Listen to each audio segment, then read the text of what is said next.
Hello, hello, hello. Welcome to the Artist Journey. Today we have in front of us Kevin Shoemaker. Kevin Shoemaker is a poet, he is a lawyer, and he is a published author. And I am so honored and excited to have you on our show today. So, the way we like to start off our show is by drinking our yogi tea. So, you actually have yogi, yeah. So, which one did you grab? Sweet tangerine, positive energy. Yeah, sweet tangerine positive energy. Actually, I like that one. So each yogi tea has a message on it, and I like to start off the questions with the yogi tea says. So what does your tea say? Breathe in peace and breathe out blessings to Oh, all. okay. Sometimes they're really good, and sometimes they're kind of cheesy. But do you relate to that one, or Well, I practiced Zen Buddhism for about 9 years. okay? And so the idea of the breath is Mm, meaningful to me. Yes. nice, nice, good. So let's just jump into it. So you are a person who has quite the journey. So yeah, and you have an interesting I'm a story. lunatic. Not quite, but I wouldn't say that. So how were you growing up? Tell us about how were you growing up? Were you the kid who was interested in literature? Do you have your nose in your book all the time? Like were you always reading? And like how was your first introduction to poetry? So just like I guess walk us through that part of that phase in your life. Um, I was not that kid. Okay. I I grew up in a very kind of small suburban community. I would say it was like four streets connected to a highway several miles outside of the big city. So a new subdivision. So I was kind of grew up in the middle of it was suburban, but it was also nowhere. And no, I was not a reader. I was not a good student. Um, I I don't think I owned a book of poetry until I met you and bought yours at an event. It's probably the Really? first one I ever bought. Wow. Um, I was not much of a reader. I eventually got into fantasy and science fiction, but I was thinking about this. I think my first real exposure to literature was when I was in high school. There was a guy I met who just seemed the definition of cool to me. Just everything about him. And he was carrying around a copy of Kurt Vonnegut's "God Bless You, Mr. Rosewater," and I'm like, I want to be that guy. So I, of course, acquired a copy and read it. And I remember going to him and being like, "Hey, I just finished it. What do you think?" Because it's a great book. Um, and it has this twist ending. And of course, he's like, "Oh, that? Oh, yeah, I never read it. I was just carrying it around." Oh wow. Uh, But you actually did the thing. yeah, and I loved it though because if you've ever read Vonnegut, he's funny, he's very smart, it's absurdist and it's dark and it embraces life. It's sort of everything that is life, and I fell in love with Vonnegut at that point. So So he was your early inspirations, you would say. yeah, probably. I think growing up, I always wanted to be an intellectual. I always had Right. that idea of like the New York intellectual types, Yeah. and Vonnegut for me represented what smart people were like. Explain that to us because I actually have to go back and look him up. And so how would you relate to him? Or I feel like sometimes when we find our inspiration, we see ourselves in that person. And maybe you saw yourself in him earlier. So like how would you say you connected with him and like just set you because I feel like when you found that book it set you on this path of where you are today in some way. Yeah, Vonnegut's interesting because again, Vonnegut's very smart. He also has a deep appreciation of the fact that we are sort of thrown into this world that doesn't make sense, Right. trying to do the best we can. And that there's so much ugliness in it, but there's also so much beauty in it. And I think that really captured me about Vonnegut. Was here was a guy who looked at the world and saw that it was as insanely nonsensical as I did. You know, this little kid in the middle of nowhere looking at the world, and here's Vonnegut going, "You're right, it's nuts. It doesn't make sense. Right. But embrace it." Yeah. And it can be kind of a fun ride. Yeah, that's true. I actually had a conversation with someone, and they were like, "This world is crazy. It's crazy. None of us make it out alive." So Yeah. Okay, cool. So starting off on your academic journey, you dived right into philosophy. You started out your college years and interested in philosophy too, which kind of piggybacks off what you were just talking about. So and the philosophy, what got you into philosophy, number one? And are you familiar with Carl Jung as well? Because I mean, of course you are, right? I love Carl Jung, but like, what's your inspiration? What got you into philosophy? I'm going to steal a joke from Penn and Teller, the magician. Right. He has a joke that applies to me, which is, I got out of high school on a plea agreement. I barely passed. I was a terrible student. Had to go to a community college to get at least a 2.0 to demonstrate I could go to college. Got a 2.07. Nice. Congratulations. Nice. I know, right? Above a 2.0, right. Please. Got it. Took my first semester of college at university and got a 0.69 GPA. Yes. And I was invited to sit out. The only two classes I passed was Introduction to Philosophy and fencing, like with swords. So my joke is always that I knew my future lay somewhere therein. But when I set out for a semester, came back on probation, and I think it goes back to that idea of I always loved the idea of the intellectual. Always wanted to be an intellectual. And so philosophy for me, that is what smart people talked about. And that was, sitting in rooms talking about, the highest ideas and arguing with the people who are best at argumentation. It's very romantic to me. I mean, I think for me, it was very visceral in that way. And I loved it. And I could sit around, I could read these books and argue the points. And you were valued by how well you argued. And so I just fell in love with that world. And so I did that as an undergrad. And then I went to graduate school. I did 7 years in grad school, got my master's, I was working on my doctorate. Very, very heady times sitting around being smart. Yeah, I mean, what you're saying is inspirational in many different ways, and it's interesting too, because you had this idea of being an intellectual, and you are an intellectual now. You are like, I mean, you are. So, and you're a poet. So, and I like how you were saying, like, how you romanticize the art of arguing. I didn't look at it like that, but it is an art.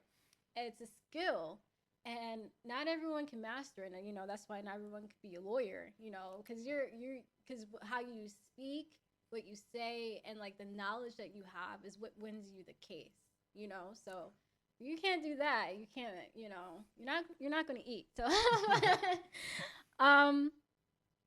that's awesome. So you have a book out that's called That'll Leave a Mark, found on Amazon and at our local Marietta Reading Addict. So tell us what was inspiration and the creative process of the making of this book. And if you can show everyone the book as well. So this book is on Amazon. You all can get it. And if you are in a local, if you're in North Georgia region, it is in a physical store that you can go to called The Reading Addict. Yeah. Well, That'll leave a mark. This one's mine. It's all kind of marked up because it's my cheaty one I use when I perform. That'll leave a mark. I mean, when I came up with the title, I'd ask some people, "What do you think about this for a title?" And their response was, "Yeah, that sounds like your sense of humor," because I think. So, I was a philosopher, then I became a lawyer, and I was a hardcore alcoholic for a number of years, and had gotten sober. And a lot of that experience is really, of getting sober, lies at the heart of this book. Not that it's a book about sobriety, not that it's a book about that struggle per se, but in going through that process, I really was able to learn to embrace the beauty that is in the ugly, the things that people, ignore or disregard or dismiss. I mean, I was one of these people. I was this horrible alcoholic. I was not being a good person. And I'd gotten to the point where my career was in ruins, my life was in ruins, everything. And that idea that that even in the ugliest things, there is so much beauty if one explores it.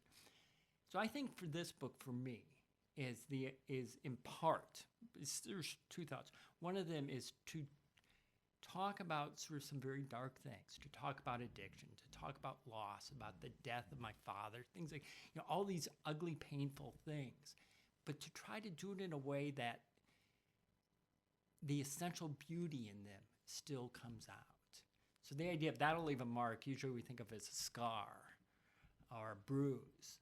And I think the book's named that in part. It's like, that'll leave a mark. It'll leave a bruise. But bruises are beautiful if one looks at the gradations of color. And so I think that's a lot of where the book came from. Yeah, and the fact that you were able to transmute your pain into creativity, into art, is a beautiful thing. And it's not easy to rise up out of those situations, because when you are going through something, like if you're like alcoholism, that stems from something, and you have to get yourself out, and then the fact that you're able to find the beauty in it, and then not only find the beauty in it, but be generous enough to put in a book for others to relate to, and if they're going through something, or if you're going through something right now, you can pick up this book and then find something and maybe find yourself in it. Because I feel like a lot of times when we watch a movie or when we read the book, we're always like, without realizing it, we're looking for ourselves too. So, and life is not easy. We're all given our set of cards, or our hand of a little bit of good, a little bit of bad, and what you make out of it and is up to you, So that's awesome. So how has your journey of being a poet shaped who you are today?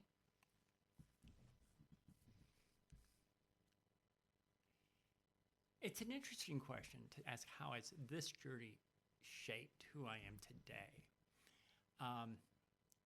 But I want to kind of reverse it a little bit, if you don't mind. One of my heroes in the world is David Bowie. I love Bowie. I love his first album. I love his last album. I love everything he did. He's pretty great. For me, Bowie, the central thing that Bowie teaches you is you can be anyone you want to be, anytime you want to be it. Just do it.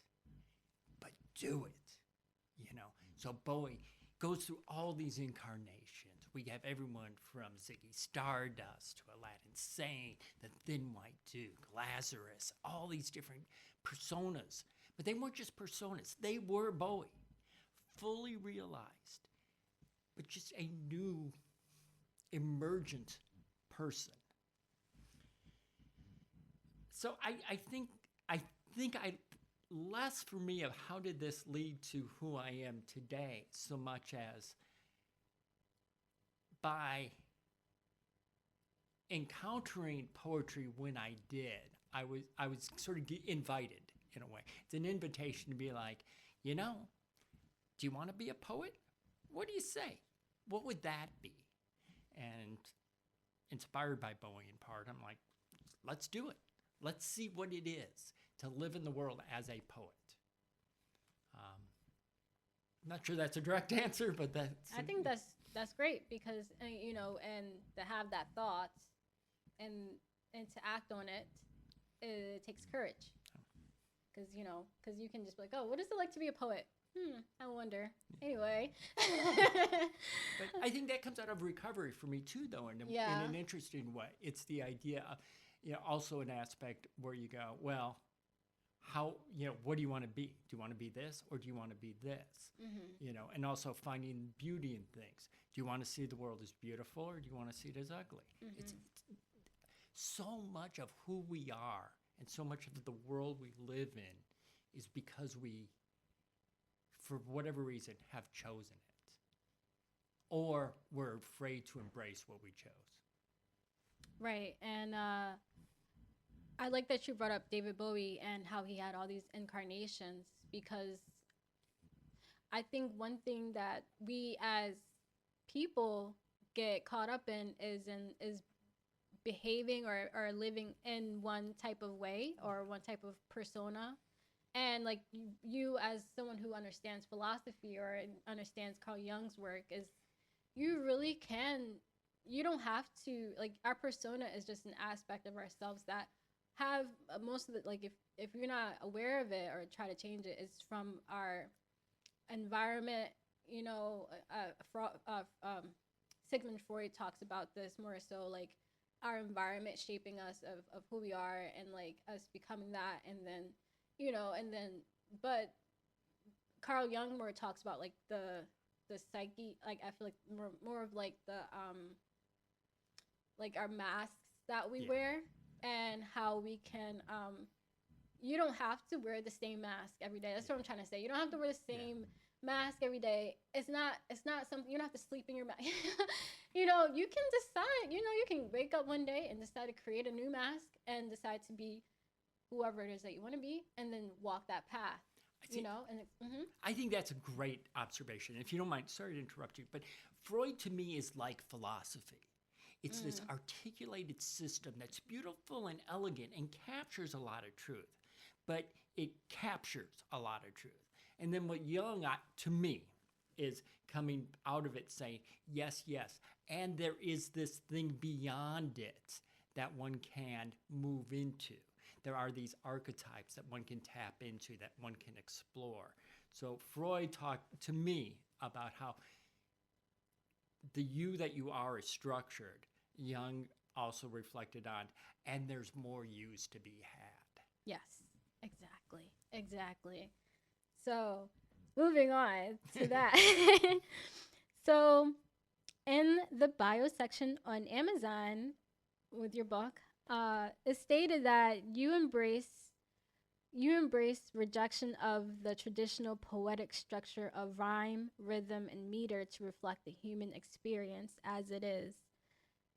Experience as it is in this moment. Can you expand upon that? So, yes.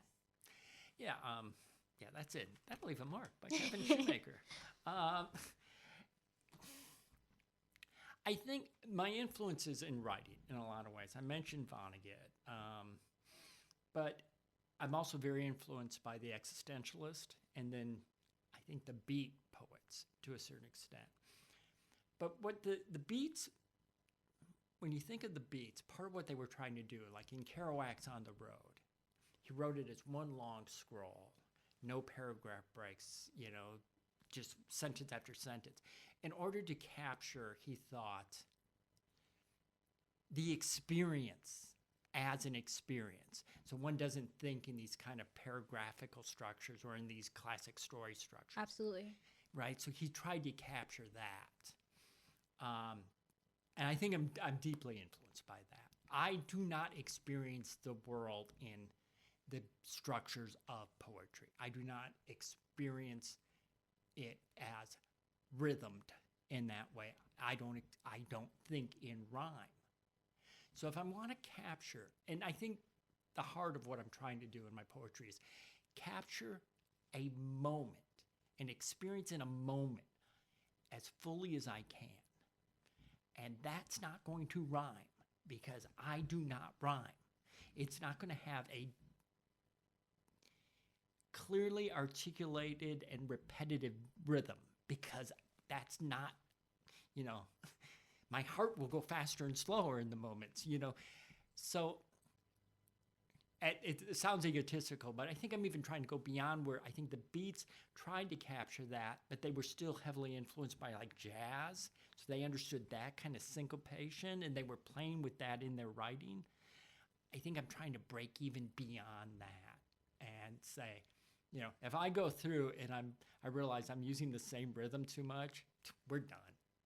If I hit a rhyme, I'm like with the rhyming, I think my classic for me is a great comedian.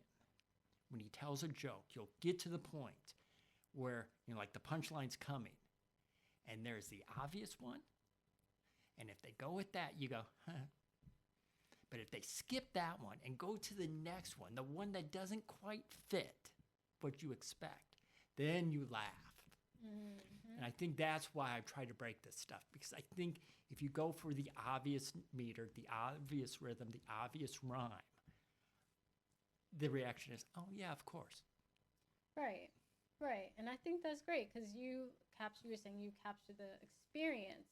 And most people don't think in rhythm. We're not thinking in a meter, So, and you're a performer too. So you perform your poetry. So a lot of your poems is meant to be heard as well.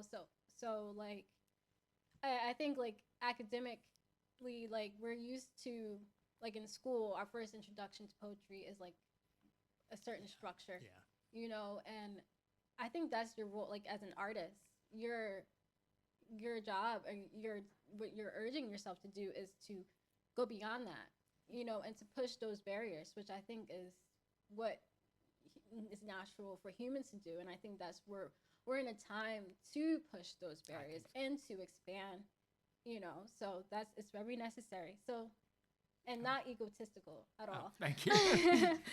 So, what is the biggest joy that you get from your artistry? Like, as being an artist, a poet, like, what is your greatest joy out of it? I think I'm going to mention a couple moments because I think they're related. When I'm writing a poem, and it's part of not writing rhythm and not writing, very structured. I always say when I write a poem, it's like, what do? You write one word. Well, what do you do next? Well, you write down the next word.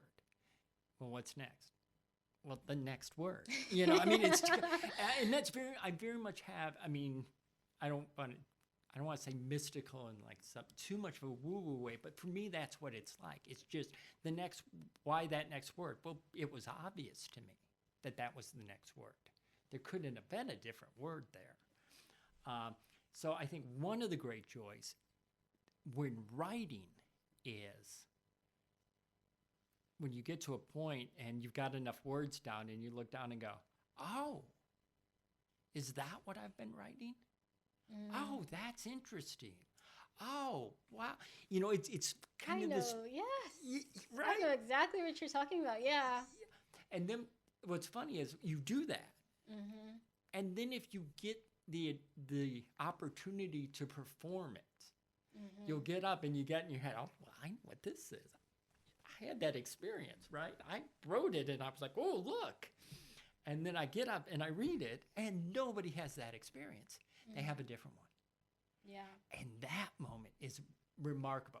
I think it's important if you're going to perform poetry or anything, the audience is not going to get the same thing out of it you do. So let that go. Let them have their experience and enjoy their experience. So I think those are two of the key joys. And then I think if you put them together, probably the biggest joy is what I said before. One day I decided, I think I'm going to be a poet. Let's see what that is. And that is kind of the meta project. That's the real work, is going through life, having experiences like this one right now. And it's like, I'm on a podcast as a poet. Oh my gosh, what is this? This is amazing. This is interesting. Yeah. You know, 6 months ago, I would not be this, but now I am. And can we have some level of consciousness, some level of the experience, just sitting back in the chair, sipping the tea and going, well, this is interesting. Wonder what he's going to do now. Yeah. So that last one is probably one of my favorite moments. All of that's amazing. Thank you for sharing that with us. What are some challenges that you face as an independent artist, and what advice do you have for others who are maybe hesitant to jump into a creative endeavor that is outside of their comfort zone? The most obvious challenge I think every writer faces is you do this and there's a part of you that really you want to be Ocean Vuong, right? You want to be this explosion on the scene that's amazing, and then you sell 7 copies, and being okay with that is hard. I think a very individual struggle I have is I am acutely aware of who I am. I am a 60-year-old heterosexual cisgendered male. You look good, by the way. Thank you. And I am going into a world in which, in almost every room I go into to do this, I'm the oldest person. It's going to be predominantly female. It's going to be predominantly, if not entirely, not white. Yep, especially in Atlanta. Exactly. So, and trying to navigate the fact that I know I'm a guest in every house that I'm going into, that I am not the one who was encouraged or invited to be there, and I know my very presence carries baggage. And trying to navigate that part of it is both fascinating and it's difficult. It's not always the easiest thing. And then on the other side, and this is my rant, some friends might hear this too often, but I have this grudge against independent bookstores that do not support independent authors. Just drives you insane. Well said. Yes. Yes, I understand. Yeah. I walk into these places, and my joke is always, they'll be like, support independent bookstores. And I come in and go, hey, I wrote a book. Yeah, support independent poets, authors. Yeah. And, my joke is like, hey, I know I'm not Charlize Theron, but you're not exactly Brad Pitt either. So what are we doing? Why are you acting better than me? Yeah. Because I'm not a trad published person. So not getting in my feelings about that is a trick, because I've walked down many bookstores and been like, you can't help but do a little bit of the kind of macho, like, well, you'll regret this in a year, But so I think the best advice I can get is just find your tribe. Just get out there. Find people that you vibe with, And like I said, when I first met you, I personally felt like, oh, no, this is an artist that I get and that I think I can vibe with. Ditto. That is so crucial, because being an artist or trying to do something artistic is intensely lonely. Most people don't care, and they're not going to. They got lives. They got jobs. They're raising families. They got a lot going on. Sitting down and reading my little book of poetry, not a big priority. So finding that community that I can support and that can support me, that's what makes, looking at the calendar the rest of the month and going, yeah, I got stuff coming up I'm excited about. That's what makes you continue. That's good. Thank you for sharing that.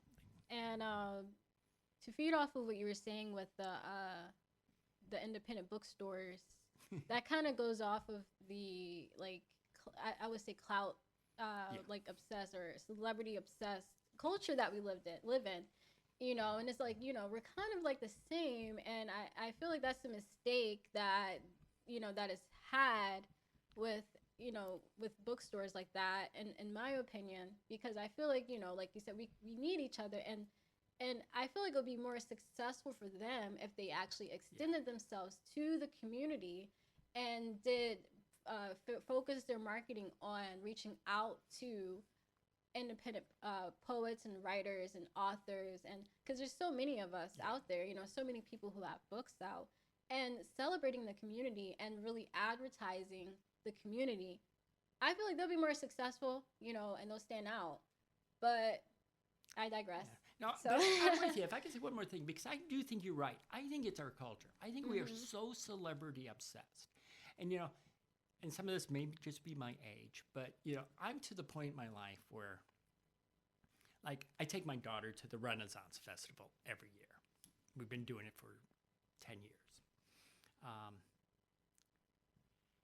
I would rather go see the variety performers at something like that. These people that are touring the country, they're working hard, they're putting together a show, and they're performing it for you. I'd rather go see that than go see any of these big name stars. For me, I reach a point where to sit in an auditorium of 20,000 people to hear this perfectly marketed, constructed concert with all the pyrotechnics and it leaves me cold. Right. Give me an artist on a stage, just doing it, just being themselves and doing it is so much more exciting. And I think it's a problem in our culture, and I think it's a problem. It's a problem being an independent artist today. Is all the energy's going. We want a piece of that big pie, and not understanding. But this art over here is really beautiful. It is, and it's important. So with that being said, do you have any new projects coming up? I mentioned being 60. It was a little bit before I was 60 when I finally decided, I'm just going to do a book. I'm just going to publish a book. I'm just done waiting, because if I'm waiting any longer, days are numbered. So now that I've actually got the book out, my brain is like, oh, well, you can do this. So why not do more? So I actually have 3 plotted. Nice. I practiced Zen for about 9 years. So in about 3 months, I'm going to release a book that's a collection of poetry and Zen dialogues together. That sounds exciting. Yeah. Then I'm starting to work with a ELCA Lutheran minister. We're going to put out a project. What is that? It's ELCA is the Lutheran Church. It's the progressive branch of the church. We're going to put out a poetry and writing piece for Advent, for the Christmas season. So I love the idea of I'm doing a Buddhist work and I'm doing a Christian work. That'll come out a few months apart. And then early 2026, we should be releasing what is tentatively called An Even Bigger Mark, the follow-up to That'll Leave a Mark. That's beautiful. Thank you so much. Thank you. And I'm going to leave this with one last question. Okay. What are you most proud of? I could answer that artistically. Like that I have a poem that I love the most. I have this. But for me, it's got to be, I've been thinking about this recently. My daughter's turning 17.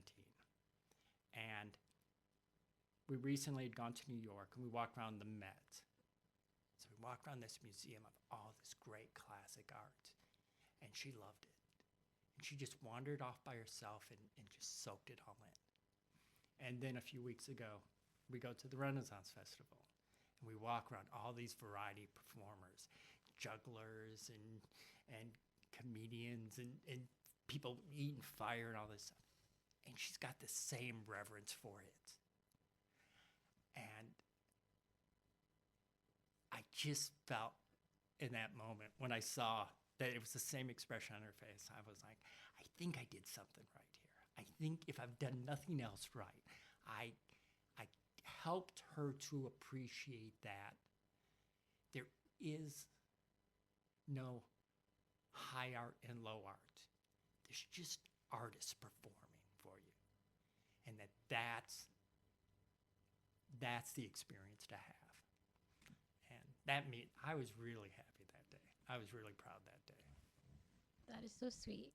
Thank you so much for coming over and having tea with us and sharing your journey. And with that being said, thank you all for watching. This is The Artist's Journey. And until next time, we'll see you again.